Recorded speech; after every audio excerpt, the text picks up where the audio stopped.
moi c'est Robin, j'ai 30 ans, j'ai créé mon entreprise il y a 5 ans qui s'appelle Ricochet et on fait de l'employee advocacy. Donc en gros ça veut dire on aide les entreprises à accompagner leurs collaborateurs dans leur communication, en particulier sur LinkedIn. À côté, j'adore la cuisine, je suis un passionné, j'adore la créativité, donc j'adore la cuisine, créer en cuisine, puis c'est aussi recevoir des gens, les inviter, passer des bons moments. Je fais de la planche à voile, donc j'ai créé un événement de sport nautique avec des potes qui s'appelle Yadlo, dont j'ai lâché la vice-présidence très récemment.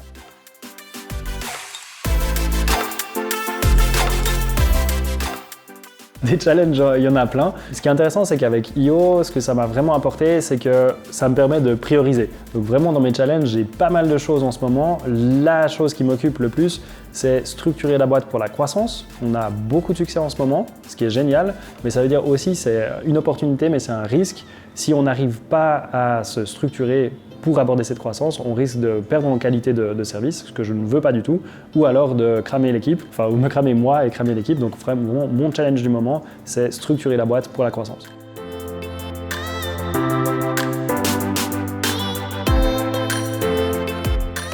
La chose qui me plaît le plus, c'est l'énergie. J'ai rejoint IO pour essayer de me pousser tous les jours à devenir la meilleure version de moi-même et je suis en contact avec des gens qui partagent cette énergie. C'est dénué pour la plupart d'ego. Donc en fait, c'est vraiment des gens juste qui ont envie de vivre leur vie en mode conducteur et pas en mode passager. Et puis moi, je trouve ça cool. Et puis c'est le genre de gens que je recherche à avoir dans mon réseau au quotidien.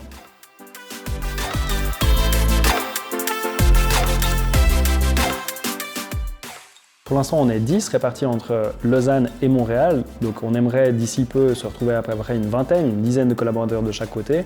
Après, peut-être ouvrir d'autres antennes. On pensait à Zurich, on pensait à Paris, à Lyon, pourquoi pas Bruxelles en Belgique. On sait que pour l'instant, on a très peu de concurrence et on est les meilleurs dans ce qu'on fait. Et puis ensuite, du coup, de réussir à faire monter l'équipe en puissance pour avoir des responsables régionaux qui soient meilleurs que moi. Et puis moi, peut-être prendre un petit peu de recul et puis à faire plutôt de la stratégie pour le groupe Ricochet.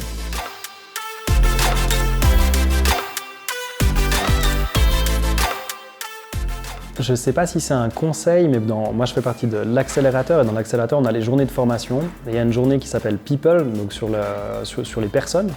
Et vraiment ça prône, en fait la base c'est le management par les valeurs. Donc c'est de définir des valeurs fortes au sein de l'entreprise qui sont vraiment partagées par tout le monde et de manager sur les valeurs. Donc d'engager sur les valeurs, d'évaluer sur les valeurs, de virer sur les valeurs. Et ça c'est vraiment quelque chose qui m'a énormément aidé parce que je me pose beaucoup de questions sur la façon dont je manage l'équipe. Et ça c'est vraiment quelque chose qui a été un tournant dans ma façon de manager et puis dans la culture de Ricochet.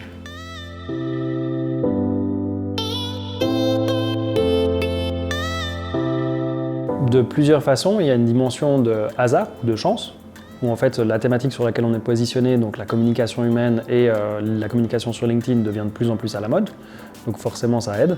Puis après il y a du travail, parce que la chance c'est bien beau d'avoir de la chance, mais il faut aussi savoir, les opportunités, il faut savoir les saisir. Et le fait d'être présent sur LinkedIn, de communiquer, j'ai donné énormément de webinaires gratuitement. Je pense qu'il y a bien un 20% de mon temps que j'utilise à rendre des services, à écrire, publier sur LinkedIn, donner des conseils, etc. à droite à gauche. Et je donne sans compter. Et puis au bout d'un moment, du coup, ça paye. Puis les gens ont envie de spontanément rendre aussi. Puis du coup, ça crée, c'est vraiment la théorie du don. Sans aller dans des théories karmiques, etc. Je pense vraiment que sur un marché de la taille de la Suisse romande, tu ne peux pas te permettre de réussir au détriment des autres. Tu es obligé d'aider les autres et ensuite les autres t'aideront en retour.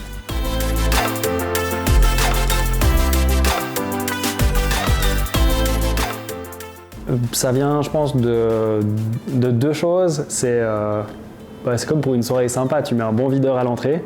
Donc en fait, notre videur, c'est nos valeurs. Donc on laisse rentrer que des gens qui partagent les valeurs de la boîte. Puis parmi ces valeurs, en fait, il y a l'esprit pionnier, le plaisir de travailler, etc. Donc en fait, des choses qui font que les gens ont envie de se donner à fond. Et puis après, en fait, il faut passer de la bonne musique à l'intérieur pour que les gens ils s'amusent. Donc en fait, la musique, c'est moi qui la mets, c'est la culture. Puis c'est le fait de prendre la température, leur demander souvent comment ils vont, qu'est-ce que je peux faire pour qu'ils se sentent mieux, leur demander où est-ce qu'ils ont envie de se développer, quelles sont les compétences, quels sont les projets qui les intéressent, aller leur proposer de prendre des choses en main, etc. Puis en fait, on leur offre la possibilité de sortir tous les jours un peu de leur zone de confort.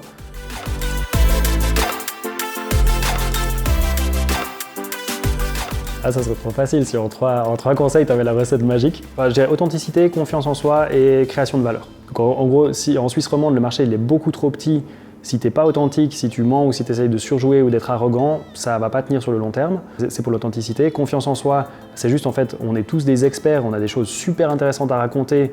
En fait, il y a des gens que ça intéresse, donc en fait, c'est de franchir ce premier pas et puis de commencer à en parler.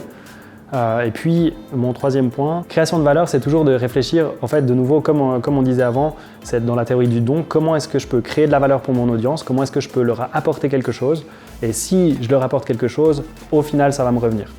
Donc en fait, la marque personnelle, souvent on réfléchit, qu'est-ce que moi j'ai envie d'en tirer, avant de se poser la question, qu'est-ce que moi j'ai à apporter aux autres.